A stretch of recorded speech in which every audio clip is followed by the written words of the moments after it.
ఇంగ్లాండ్తో జరుగుతున్న ఫస్ట్ టెస్ట్లో భారత్కి ఇంగ్లాండ్ ధీటుగా ఆన్సర్ ఇస్తుంది. సెకండ్ డే ఇండియా తరపున పంత్ సెంచరీ, జస్ప్రీత్ బుమ్రా 3 వికెట్లు తప్ప ఏమంతా చెప్పుకోదగ్గ పర్ఫార్మెన్స్ అయితే లేదు. 359 ఫర్ 3 వద్ద సెకండ్ డే స్టార్ట్ చేసిన ఇండియాకి పంత్ మరియు గిల్ మంచి స్టార్ట్ అందించారు. వీరిద్దరూ కలిసి టీంకి 209 రన్స్ రికార్డ్ బ్రేక్ పార్ట్నర్షిప్ అందించారు. గిల్ 147 రన్స్ చేసి భారీ షాట్కి ప్రయత్నించి అవుట్ అయ్యాడు. ఇక దాదాపు 3000+ డేస్ తర్వాత ఇంటర్నేషనల్ టెస్ట్ క్రికెట్కి కంబ్యాక్ ఇచ్చిన కరుణ్ నాయర్ నిరాశపరిచాడు. స్టోక్స్ బౌలింగ్లో ఒలీ పోప్ ఎక్సలెంట్ క్యాచ్ తీసుకోగా కరుణ్ నాయర్ డకౌట్గా వెనుదిరిగాడు. అయితే పంత్ మాత్రం తన సూపర్ బ్యాటింగ్తో form is temporary, class is permanent అని నిరూపించాడు. టెస్ట్ క్రికెట్లో టీమిండియాకి తానెంత ఇంపార్టెంట్ అనేది మరోసారి ప్రూవ్ చేశాడు.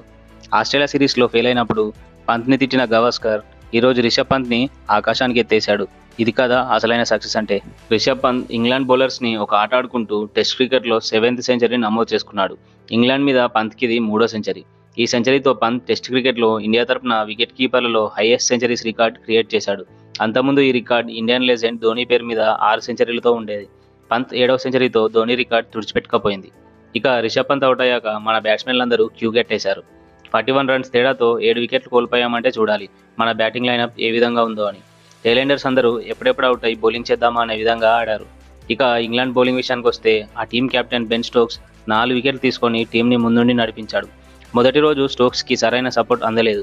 అయితే సెకండ్ డే టంగ్ సూపర్ బౌలింగ్తో 4 వికెట్లు తీసి స్టోక్స్కి ఎక్సలెంట్ సపోర్ట్ అందించాడు.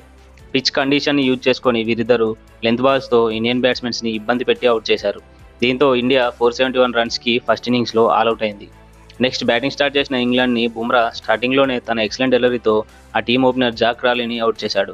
ప్రపంచంలో ఎంతటి బ్యాట్స్మెన్ అయినా బుమ్రా వేసిన బంతికి ఖచ్చితంగా ఇబ్బంది పడేవారు. ఇన్నింగ్స్ స్టార్టింగ్ ఓవర్లోనే జాక్ రాలీ అవుట్ అయినా ఇంగ్లాండ్ మైండ్ బ్లోయింగ్ కంబ్యాక్ ఇచ్చింది. దీనికి కారణం టీమిండియా బౌలింగ్. బుమ్రాకి సరైన సహకారం అందలేకపోయింది. సిరాజ్ ఫస్ట్ స్పెల్లో అంతగా బ్యాట్స్మెన్స్ని ఏమాత్రం ఇబ్బంది పెట్టలేదు. ప్రసిద్ధ్ కృష్ణ ఐపీఎల్ పర్ఫార్మెన్స్లో 1% కూడా ఈ మ్యాచ్లో ఇవ్వలేదు. ఇంగ్లాండ్ బేస్బాల్ గేమ్ ఆడుతుందని తెలిసినా కూడా లూజ్ బాల్స్ వేస్తూ భారీగా పరుగులు సమర్పించుకున్నాడు.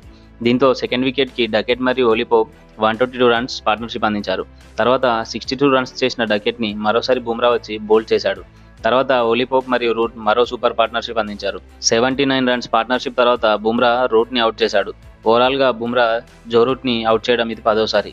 ఇక ఒలీ పోప్ మాత్రం రెచ్చిపోయి ఆడి తన కెరీర్లో 9th సెంచరీ సాధించాడు. ఇండియా మీద పోప్కి ఇది 2nd సెంచరీ. దీంతో ఇంగ్లాండ్ సెకండ్ డే అయ్యేసరికి 209 రన్స్ సాధించి పటిష్ట స్థితిలో నిలిచి భారత్కి ఎక్సలెంట్ ఆన్సర్ ఇస్తుంది. అయితే ఇండియా ఫీల్డింగ్లో ఇంపార్టెంట్ క్యాచెస్ వదిలేయడం, బుమ్రా బ్రూట్ని అవుట్ చేసిన బాల్ నో బాల్ అవ్వడం వల్ల ఇంగ్లాండ్ మరో 2-3 వికెట్లు కాపాడుకుంది. దీనికి తోడు బౌలింగ్లో బుమ్రా మినహా మిగతా బౌలర్లందరూ తేలిపోవడం వలన ఇంగ్లాండ్ భారీ స్కోర్ దిశగా సాగుతుంది. ఇంగ్లాండ్ కోల్పోయిన 3 వికెట్లు బుమ్రానే తీశాడు. సో దీంతో అర్థమవుతుంది ఇండియన్ టీంలో బుమ్రా లేకుంటే భారత్ పరిస్థితి ఏ విధంగా ఉంటుందో అని. అయితే థర్డ్ డే రోజు బౌలర్లు రాణించి కంబ్యాక్ ఇస్తే ఇంగ్లాండ్ తొందరగా ఆల్అవుట్ అయ్యే ఛాన్స్ ఉంది. లేదంటే మాత్రం ఇంగ్లాండ్ తమ బేస్బాల్ గేమ్తో భారీ స్కోర్ సాధిస్తే మాత్రం మ్యాచ్ డ్రా కావడం పక్కన పెడితే సెకండ్ ఇన్నింగ్స్లో బ్యాటింగ్లో ఇండియా తడబడితే మ్యాచ్ ఓడే పరిస్థితి ఏర్పడుతుంది. చూద్దాం ఇండియా బౌలింగ్లో కంబ్యాక్ ఇస్తుందా లేదా అని. Thank you for watching.